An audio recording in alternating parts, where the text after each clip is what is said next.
जय श्रीमन नारायण दोस्तों, जय श्री कृष्ण। आपका बहुत बहुत स्वागत है। कब है आंवला नवमी? रवि योग में रखा जाएगा व्रत।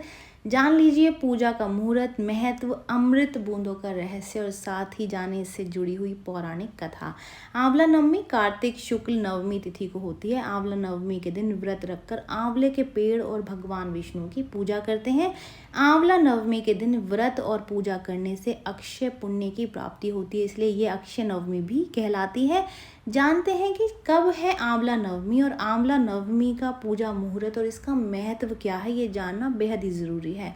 आंवला नवमी कार्तिक माह के शुक्ल पक्ष की नवमी तिथि को होती है और आंवला नवमी के दिन व्रत रखकर आंवले के पेड़ और भगवान विष्णु की पूजा एक साथ की जाती है। धार्मिक मान्यताओं के अनुसार आंवला नवमी से आंवले के पेड़ में भगवान विष्णु का वास होता है और कार्तिक पूर्णिमा तक उसमें श्री हरि का वास रहता है। आंवला नवमी को अक्षय नवमी और कूष्मांड नवमी भी कहते हैं। आंवला नवमी के दिन व्रत और पूजा करने से अक्षय पुण्य की प्राप्ति होती है, इसलिए ये अक्षय नवमी कहलाती है। वैदिक पंचांग के अनुसार कार्तिक माह के शुक्ल पक्ष की नवमी तिथि 21 नवंबर दिन मंगलवार सुबह 3:16 पर शुरू हो रही है और इस तिथि का जो समापन है वो 22 नवंबर दिन बुधवार 1:09 यानी कि दिन के समय पर होगा। उदय तिथि के अनुसार इस साल आंवला नवमी जो है वो 21 नवंबर को मनाई जाएगी। 21 नवंबर को आंवला नवमी की पूजा का मुहूर्त जो है वो सुबह 6:48 से लेकर के दोपहर 12:07 तक है। इस दिन पूजा के लिए आपको 5 घंटे से अधिक का समय प्राप्त होगा और उस दिन का शुभ मुहूर्त या अभिजीत मुहूर्त जो है वो दिन में 11:46 से लेकर के दोपहर 12:28 तक का है। तो इसी बीच में आप अपनी पूजा संपूर्ण कर ले। इस बार आंवला नवमी वाले दिन रवि योग बन रहा है। रवि योग रात में 8:01 से बन रहा है, जो कि अगले दिन सुबह 6:49 तक रहेगा। वहीं पूरे दिन पंचक लगा हुआ है। तो चलिए जान लेते हैं कि आंवला नवमी से जुड़े हुए 4 महत्व।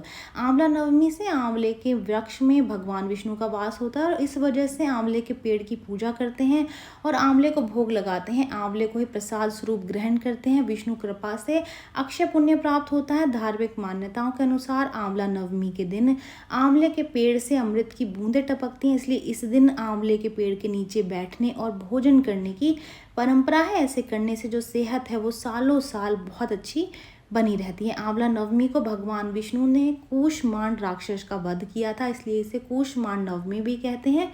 आंवला नवमी पर कूष्मांड यानी कि कद्दू का दान करते हैं। धार्मिक मान्यता के अनुसार आंवला नवमी से ही द्वापर युग का प्रारंभ हुआ था। तो चलिए जान लेते हैं कि आपको किस विधि से आंवले के पेड़ की पूजा करनी है। तो अक्षय नवमी या कहीं आंवला नवमी के दिन ब्रह्म मुहूर्त में स्नान करने के बाद में आंवले के पेड़ की पूजा करनी चाहिए। पूजा के दौरान आंवले के पेड़ में सबसे पहले गाय का कच्चा दूध चढ़ाएं, फूल माला, सिंदूर, अक्षत सहित आप पूजा करें। इसके बाद में आंवले के पेड़ में कच्चा सूत बांध करके भगवान विष्णु स्तोत्र का पाठ अवश्य कर लें, इससे शुभ परिणाम मिल सकते हैं। इस दिन ब्राह्मणों को दान दक्षिणा जरूर से दे दें, वो आप अपनी क्षमता के अनुसार दे सकते हैं।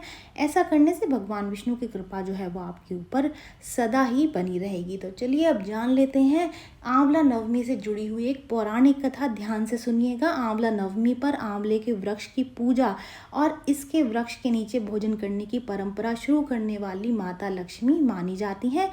कथा के अनुसार एक बार माता लक्ष्मी पृथ्वी पर भ्रमण करने आई। रास्ते में भगवान विष्णु एवं शिव की पूजा एक साथ करने की उनकी इच्छा जागृत हुई। तो इसके लिए माता लक्ष्मी ने विचार किया कि एक साथ भगवान विष्णु और शिव की पूजा कैसे हो सकती है। तभी उन्हें ख्याल आया कि तुलसी और बेल के जो गुण हैं वो एक साथ आंवले में पाए जाते हैं। तुलसी श्री हरि विष्णु को अत्यंत प्रिय है और बेल भगवान भोलेनाथ को, इसीलिए आंवले के वृक्ष को विष्णु और शिव का प्रतीक चिन्ह मान करके माता लक्ष्मी ने आंवले के वृक्ष की पूजा संपन्न की। माँ लक्ष्मी की पूजा से प्रसन्न होकर के श्री विष्णु और शिव भगवान प्रकट हुए। लक्ष्मी माता ने आंवले के वृक्ष के नीचे भोजन बना करके विष्णु और भगवान शिव को भोजन कराया। इसके बाद स्वयं भी भोजन ग्रहण किया।